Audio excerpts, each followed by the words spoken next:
What's going on, YouTube? Welcome back, everybody. This is part 2 coming of my story, and I just want you guys to bear with me because it is a lot and it's a lot for me to tell. So if you haven't seen part 1, go back and watch it.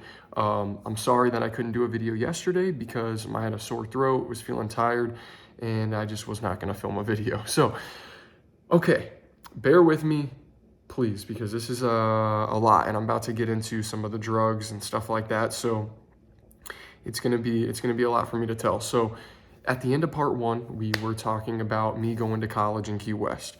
It was a community college. They just built dorms. It was in 2011, 2012, and it was the only college I could get accepted to, okay? Because I basically sucked at school. We want to say I had ADD, ADHD. I like to talk a lot, and yeah, I didn't pay attention in any classes. So basically, I go down to college in the Keys, right? And at this point, I'm doing drugs every day. I'm smoking weed, I'm selling weed, I'm taking acid, I'm doing shrooms, doing ecstasy, smoke DMT, cocaine, Molly, basically everything you could do. Now, the prescription drugs I was talking about at the end of part 1, I never really messed around with them again in college. I remember the feeling they gave me of that no fear, no anxiety, feeling great, but I never could come across them when I was down there, and I really wasn't looking for them. I was more smoking a lot of weed. I would still work out. I worked as a lifeguard at the pool. I'd play basketball, so I wasn't like some junkie, but I did not do any school.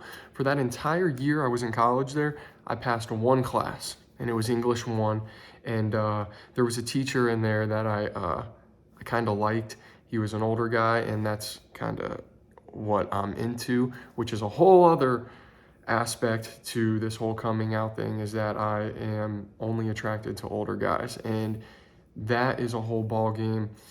That just like, it's a lot, in my head. It was a lot to deal with. So I only passed one class, and I'm just smoking a lot of weed. I hooked up with 2 women in college. I never experimented with the guys. I was too nervous about people finding out, my friends, me putting on the straight persona or whatever you want to call it. So anyway, I'm doing all the drugs. I'm escaping reality. I'm in college. Never passed a class except that one English class.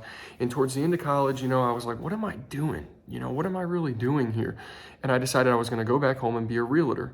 So that's what I did. I went back to my hometown, got my real estate license, thought I was going to sell a ton of homes and be rich and whatever.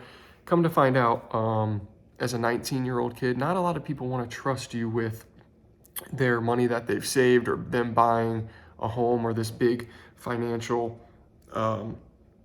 point in their life, right? Especially I have no experience. So I didn't sell any homes, and I started realizing I had bills I got to pay, and I can't afford to not have income. So I got a job at a steakhouse, and I was a busser, food runner, bar back, mainly bus tables though. And so I'm at this place, and at this point, I'm really like, I'm back at home. Some of my friends failed out of college too. One in particular, he's back at home, and we were both on the basketball team in high school, and he's the one that I would use these opiates and these pills with. And so we started working at the restaurant together, and we ended up finding a plug or a connection for these Oxy 30s, Roxy's, Blues, M-Boxes, Blueberries, whatever you want to call them. They were pure Oxy 30s. And we started taking them every day. I took them every day. I felt great. They helped me better at work. They helped me have more energy, more talkative, less fear, less anxiety. And another thing that they did was kill my libido. And I would help me not think about my attraction towards men. And that was huge, because that was what I was really dealing with, and I did not want to feel that way. I didn't. So as time goes on, I'm working at this restaurant. Now I'm becoming physically dependent on these drugs, these opiates. If you do not have these drugs, okay, you're not working. You are sick. Like, the flu times 100, vomit, diarrhea, cold chills, night sweats. You can't eat, throwing up, like horrible. Okay, it's like it's synthetic heroin. You know what I mean? So this was a reality check. I realized I need these. I need these now. Like this is, if I don't have these, I'm screwed. And I remember the day I realized I'm hooked and I need these. I was putting the bread in the baskets and I didn't have any. And I just felt really sick, you know, and I told my friend and he's like, oh, dude, you're dope sick. And I'm like, what? What the hell is that? And then he gave me a pill and I did it. I snorted it and I felt way better. So now I'm realizing, okay, I'm dependent. I need these drugs. So at this point, there's no option but to have them. So time goes on. I tell my family that I need to get help. I need to go away for a week and stay with Uncle so-and-so, and I just need to detox. You know, I need to get this out of my system and I'll be okay. I'm not an addict. I'm not like these other people. I'm not homeless. I'm not this, right? This was my mentality. So I go away for a week and I don't take anything. And I come back, and now when I come back, my friend went from snorting these pills to shooting them up, IV, mainlining, using syringes, whatever. Of course, he introduces me to it. I wanted to do it. It wasn't his fault. And now I'm IVing drugs, right? Now I'm IVing pills, and this goes on. And around this time, 19 or 20, is the first time I met somebody on the app, Grindr or whatever.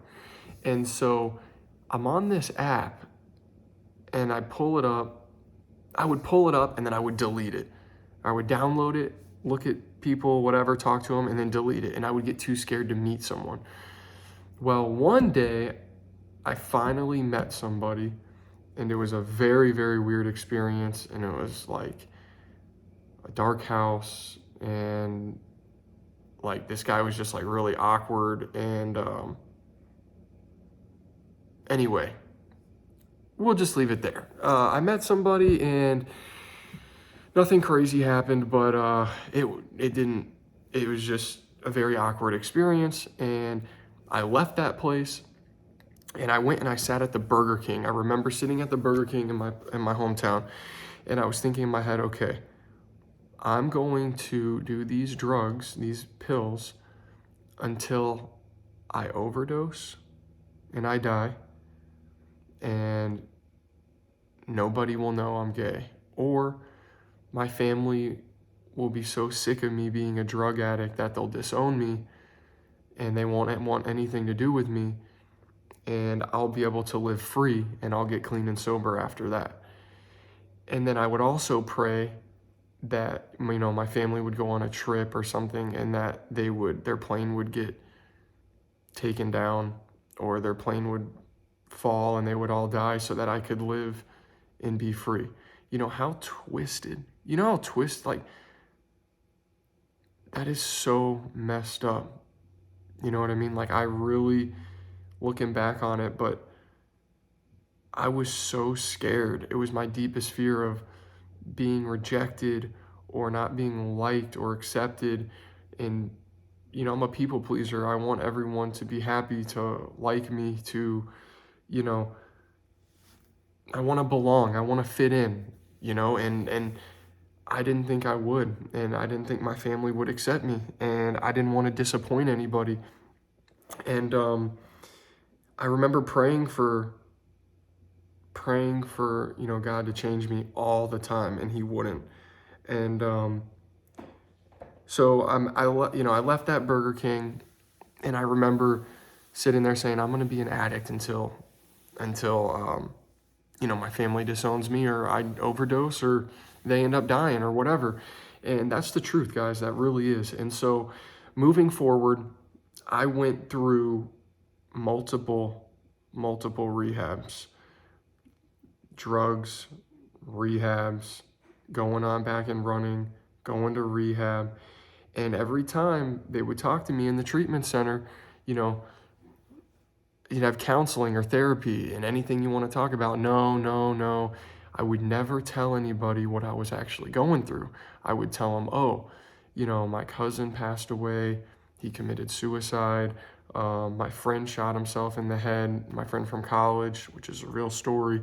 And there was things that happened to me and my parents and stuff growing up, but what really internally I was dealing with was me accepting the fact of who I am and that I can't change it, and also being a people pleaser, codependent, and just the fact that I felt completely alone in this world. And I couldn't talk to anybody. I couldn't open up to anyone. And I never did at any of the treatment centers. And so that leads us into part 3 when I go to my final year-long treatment center, Christian-based, faith-based, and my entire life changes from here. This is when it starts getting to the the good stuff, okay? People finding out, me becoming, a successful business person, then people finding out about me being gay, and, just a whirlwind. But we're already at 11 minutes and 30 seconds. So that's it for part 2. Hope you guys enjoyed it. Part 3 is coming. And I love you all. God bless, and peace.